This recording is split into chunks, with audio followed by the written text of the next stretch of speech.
Gagawa ako ng tsaa, malunggay tea using my espresso machine. Ito yung malunggay na kinuha ko sa puno.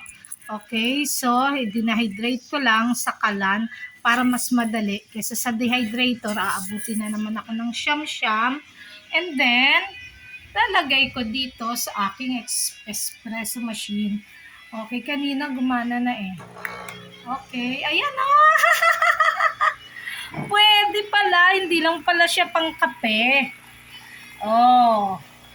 Oh, sa inyo, hindi lang pala siya pang kape, kundi pang tsaa pa rin. Pwede. Okay, kesa naman yung bibili ka ng mga nasa preserve, may ano na yun. Okay, so stop. Ayan no. Oh, yung malunggay leaves na dehydrated. Dinihydrate ko na lang siya sa sa kalan. Tapos ayan na. Ang galing. Okay, so here is my malunggay tea, fresh malunggay, pero the malunggay, dinihydrate ko muna dun sa kalan. Tapos, ito siya, ani, ayan.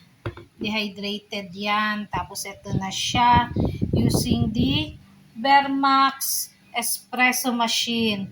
Okay, so pwede pala siya. Makakagawa na ako ng tsaa. Okay.